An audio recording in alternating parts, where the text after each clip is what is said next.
Hey everyone, welcome to GardenFork. I need your ears for about a minute and a half. Ready? Here we go.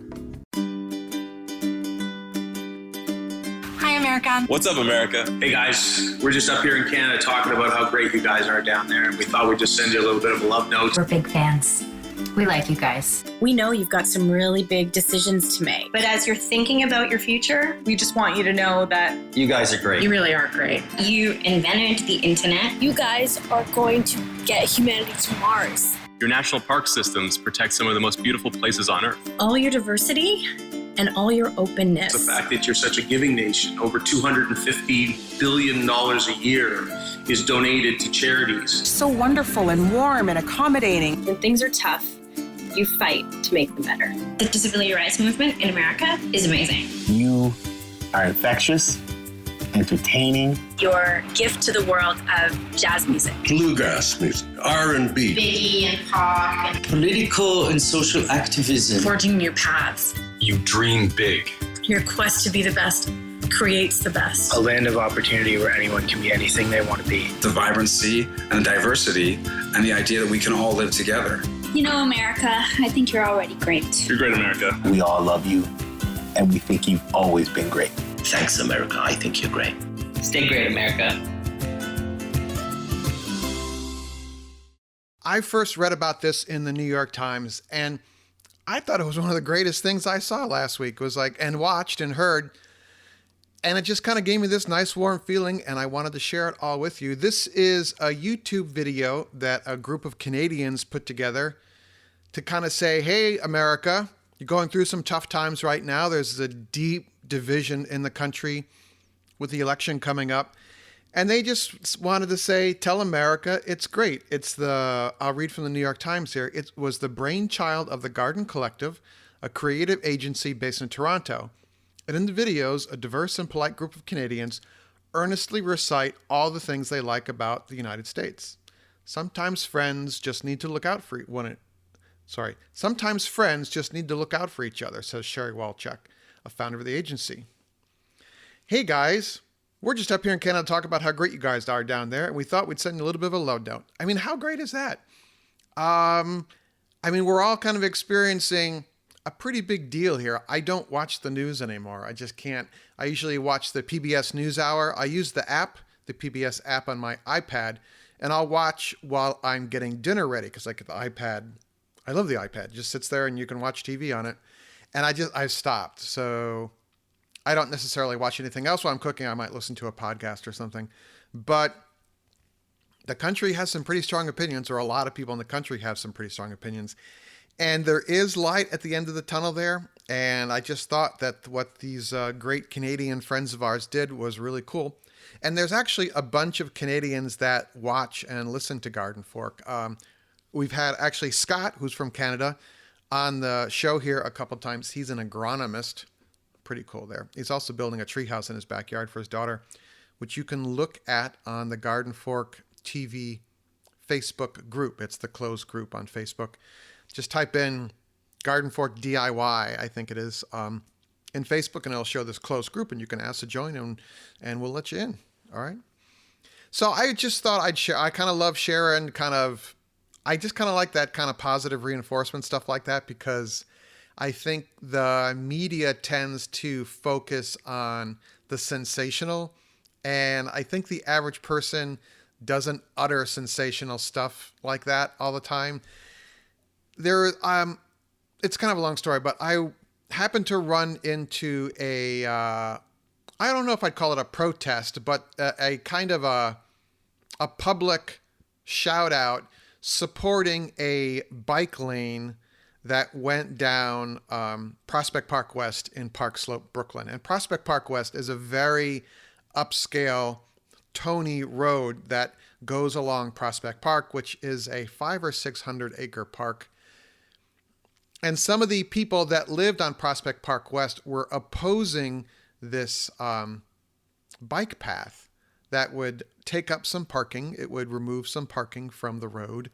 And these people would have to look at bicycles, and it was kind of amazing. But I knew some of the people involved with the with this event, and they were just kind of saying, we want bike paths, and the mayoral administration was behind it, and then they were getting this opposition from some well-to-do and politically connected people. But in the media that was there, instead of focusing on the people who had just kind of like, hey, we just like a bike path here, a bike lane, so we don't get hit by cars, they interviewed the fringe elements that were much more colorful and vociferous and loquacious, let's just say. And because I'm from Brooklyn, I know some of those people, and I'm like, they don't represent what the majority of the people at this event really want. But the media they just stick a microphone in front of them and they go, and the producers at the news shows love that because it's this colorful and it gets your attention. And unfortunately, that's what seems to work. And they say that people like to watch that rather than boring old PBS kind of news. So anyway, thank you to the Canadians for that. I thought that was a lot of fun. What have I been working on lately? Well, up at the house this weekend, fall is here.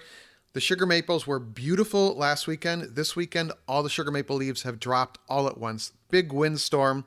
And with wind, we get power outages. Tree limbs fall on a regular basis.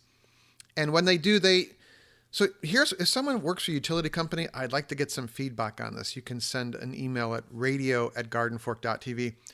But there was a tree limb bounced off one of the wires a bit down the road from me and then fell onto the ground.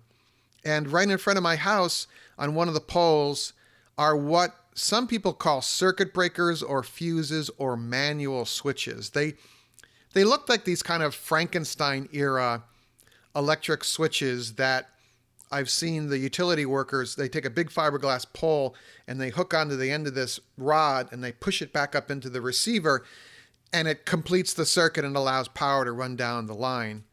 And so those two switches or fuses or circuit breakers had popped and they were dangling down. So I went and drove down the road. It's a short road, and I didn't see any trees touching the lines. I didn't see any broken lines. I did see this tree limb on the ground. It looked like it probably had hit the pole. Maybe it hit and grounded and then fell off the wire. So I cut up the tree and that tree limb, and I got it off the road, and I reported the outage. And then like 2 hours later, the thing dominoed with a bunch of other trees falling in town, and most of the town was out of power. And of course, I fired up the generator. I just moved the generator to the garage. We can talk about that in a minute. But the utility company forgot about us on our little road because they fixed everything else, and they said, okay, everything's fixed. And I guess they didn't know that these two circuit breakers had popped previously, even though I reported it on their website. I guess I'll have to call next time and talk to somebody about that. But I'd be curious if somebody knows anything about that, is what can cause those. Do those circuit breaker things, are they manually disconnected? Will they automatically disconnect if there's a ground? If the hot goes to ground or something like that? I'm just curious, and I don't know anything about it.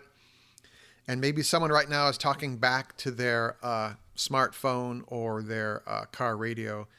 It's radio@gardenfork.tv. Would love to learn more about that. All right. I just moved my generator up to the garage. Previous to this, for the last 12 years, we have I installed a transfer switch. We made a video about that. And the connection for the generator, which we keep outdoors, was in the greenhouse. There's that little lean-to greenhouse. And of course, we have a tour of that in our video select collection. And there were two problems. It's incredibly loud. Portable generators are like having a garden tractor sit next to your house. And also, because we have an old house and there was a basement door there, it's an exposed basement on that side, whenever the furnace would fire up in the basement, it would draw air through that door and it would pull carbon monoxide into the basement and trigger. We had a really sensitive carbon monoxide sensor in one of the rooms, and it would go off. And I'm like, well, that's not a good thing. So I wanted to move the generator away from the house, and our garage is about 40 feet away from the house. And I thought, well, I calculated the gauge of electric wire I would need to have the generator up in the garage, and we would trench a trench between the generator and the house. And we followed all the codes. I think it has to be 18 inches below, and you have to use the gray PVC, and it has to be weather-resistant wire. So I ran a 10-gauge, 10-3 wire from the transfer switch, my manual transfer switch in the basement, all the way up to the garage, and there's another the weatherproof plug, weatherproof outlet in the garage. And then I got to fire up the generator, and it was really nice because I could just wheel the generator out of the garage, and I plugged in, it's called some people call it a stinger or a whip. It's a heavy-duty extension cord between your generator and the weatherproof outlet, and fired it up, and it was much quieter in the house, and we didn't have any issue of engine exhaust getting into the house either. Previous to this, I had it on the side porch for a while, and it would vibrate the whole house. So that worked out really well. The only drawback I can see to that is in the middle of winter, if you want to turn on or shut off the generator, you have to trudge through some snow from the house to the garage. But I just thought maintenance-wise and putting gas in the thing is much easier up there because I keep all the gas in the garage. I don't keep gas in the greenhouse. The gestalt of that was a really good thing. We don't run the generator 24/7 when the power goes out. I'll fire it up, warm up the house, let the refrigerator run so we can keep the freezer cold, really. So I'll run it for about an hour, and then I'll turn it off. And we're fine. We have, I just bought a new solar-powered radio that I'm going to make a video about. I'll link to it in the show notes. It's really nice. I'm really quite happy with it. And it will charge your cell phone with a little solar charger, or it has a dynamo that is connected to it. You have to wind it because, it gives your kids something to do there. And then we have some headlamps and flashlights. And I just ordered some new headlamps because I thought I'm going to buy some quality headlamps. And I thought maybe I could make an emergency preparedness video. I can talk about the new radio I got, the new headlamps I got. And I'm looking into rechargeable batteries because right now I mainly buy high quality batteries at one of the wholesale grocery, warehouse stores. And they have a 10-year guarantee. And I'm like, okay, because I'll use up AA's and AAA's within that time because I'm always using a flashlight for something. And I've got that all set because a lot of times the generator is just like, I'm like, that thing is just wailing away up there. And you might just be running the fridge and a couple lights. And it's a 14 horse, 8,000 watt generator. And you just don't need that much energy being burned up and carbon emissions being put out during your day. You just turn it off and, you can still go out and rake the leaves and work in your yard and stuff. There's plenty to do out there. So if you have any questions about generators, I'd be curious to hear that. You can ask on our Facebook group or email us, radio@gardenfork.tv, and we could actually talk about that. I think for most people, generators, you need to buy not as large as you think a generator. Does that make sense? In other words, I have a 8,000 watt generator, and I barely use that wattage. The only time I'll maybe need a bit of a boost is to run the well, but the well is a 220 volt motor, so the amp it pulls is actually lower than what a 120 motor would need to do the same job. And I have 2 meters on my manual transfer switch, which monitor the 2 legs or 2 fields of the dynamo or generator. And they barely move unless the well turns on or the refrigerator turns on. And even then, they don't go to 100. They maybe use 20% of the energy being put out by the generator. So that tells me that the next generator I buy can be a much smaller one. You're never going to be able to run your electric clothes dryer. You could probably run your clothes washer, especially if you have a front loader. You can run a blow dryer.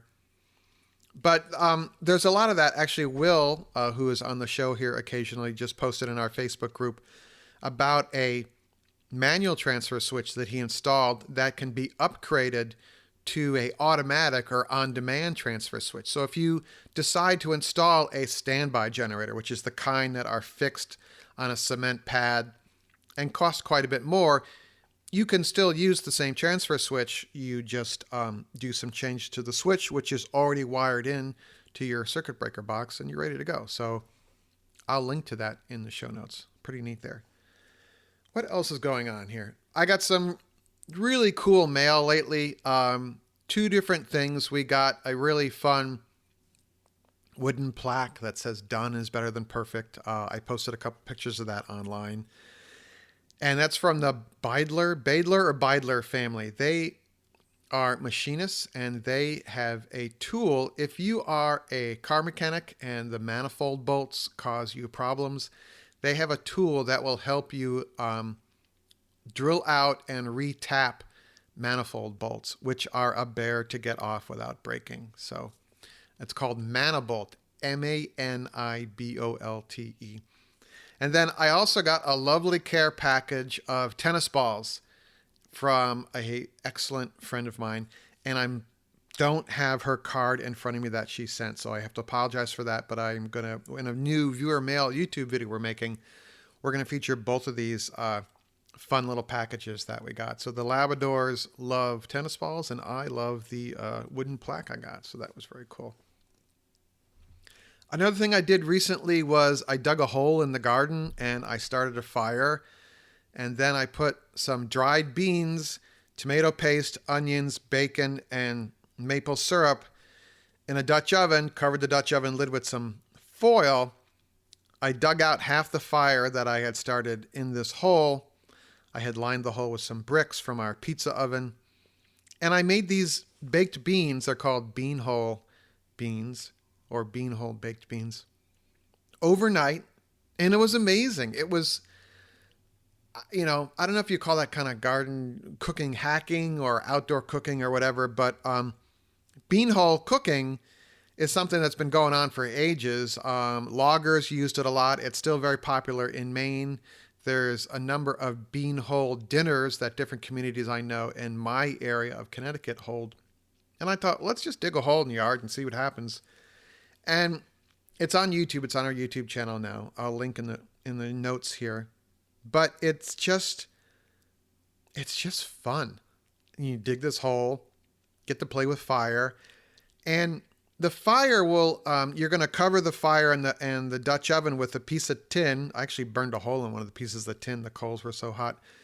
And then you cover the tin with some dirt, and eventually the fire will die out, but the brick and the soil around it has absorbed so much heat that it keeps on giving off heat to cook the beans. And I didn't brine the beans. I didn't pre-soak the beans. I literally took a bag of beans. I rinsed them and dumped them in the Dutch oven with all the ingredients and some water. And it came out really, really quite well. Next time, I think I'll use less water because I like baked beans that don't have a lot of sauce. I like them almost paste-like. Maybe I'll make lima beans next time. I love lima beans. If you have a baked lima bean recipe, I would love to hear about that. Right? radio@gardenfork.tv, as I already said. Yeah. Lima beans just kind of have a neat waxiness. I think they're also called butter beans. Are they also called butter beans? I'm not quite sure. So there you go. Just a thought. My other thought was I get a ton of ideas, and I do like electronic organizers like Evernote, but I've also started using a simple notepad, and I think it's called a reporter's notepad. It's got a coil wire binding across the top, and it's kind of tall and narrow. Let me see if it says something on the front of it. It's a steno notebook. By the way, put your name on the cover, the front and back cover of your steno notebook, because I left mine in the parking lot of the Home Depot, and I think I left it in the shopping cart. And I didn't get it back. And, it had a bunch of notes in it, but what can you do? I guess that's something to be said for the electronic notebook. It'd be great if you could Bluetooth your steno notebook to your computer somehow. But I found it a really great way to try and keep track of things, because as we know, I'm pretty scattered. And I get like a little Moleskine book, and I love them. You see them at the airport or the art supply store and you want to get one, or I've been gifted them, and they're these beautiful leather covers, and you open up and you can write little things in them, but they just don't work for me. I'm not good at carrying one around. This thing, the steno notebook, is big enough that I was just going to say I won't lose it, but I've lost it before. But that's where my head's at right now. It just banged around there. Sorry. But the other thought I had was actually getting a human assistant. I guess like a virtual assistant, but I would just like to schedule more guests on the podcast. And I always think about it usually when I'm driving the car, and I can't act on it while I'm driving. And I'm really bad at follow through, as several of you have been guests on the show know. But if I could have someone, I could just say to somebody, hey, let's get Daniel Delaney from Brisket Lab on the show. They could coordinate it. And if you tell me to be somewhere at a certain time, I will be there. Just send me an email and say, Eric, you need to be on Skype 10 a.m. Wednesday morning. And I will do it because I can easily program that into a calendar on my phone, and it gives a little alert and all that. So if anyone has ever used a virtual assistant, I would be curious to hear about that. radio@gardenfork.tv is the address. Another thing maybe you could keep in mind is our Amazon affiliate link. It's gardenfork.tv/Amazon. Somebody used it last week to buy something giant, or a giant shopping binge on Amazon, because we had this spike in our affiliate income last week. So that was really nice. If somebody from the show did that, I really appreciate that. But it doesn't affect the price you pay. It just tells them that you've come from GardenFork to go shopping on Amazon. And I'm going to be coming out with a couple of gift guides this fall, a cookbook gift guide and a tool DIY gift guide, and maybe like a home preparedness, emergency preparedness kind of, I don't know if it's a gift guide, but stuff I think you should get. And I bought a bunch yesterday and today in preparation for that. I have a question for you guys. Does anyone use a Bluetooth, I guess it's like a Bluetooth headphone jack adapter? I have a old school stereo, and I have a headphone, an RCA to headphone jack thing. So I'll plug my phone into this big stereo. It's not really big, but it's bigger. It's like the size of 2 shoe boxes. And then I play music for most of the house, but then I have to go over and unplug the phone to use it for something, or I'm in the kitchen and I have to pause it and I have to go in the other room. So if I had like a Bluetooth adapter that I could plug into the headphone jack of the stereo, I could just Bluetooth from my phone or my iPad in the other room and play moderately loud music, not really loud music, because you do have neighbors, So just a thought, if you guys have had any experience with that, I would like to hear from you, because then I could learn from you, because that's what GardenFork's are all about, is learning from each other. So there you go. Just it may seem like the world is coming apart, but remember that the media focuses on the most colorful of us. And I think that the GardenFork audience kind of has a very quiet power. And we'll go through this together, and at the later part of November, I think we'll all come back together again, because we're greater than the sum of our part. The sum of us is greater than just us as individuals. And I think in general, we all want the same things. We want to keep our family healthy and safe. We want to help our neighbors, and we want to do good things in life, grow food, fix stuff, recycle, and figure out cool things to do with pallets, and make maple syrup. So, all right. So there you go. Love to hear from you guys. radio@gardenfork.tv. So make it a great day. I'll see you later.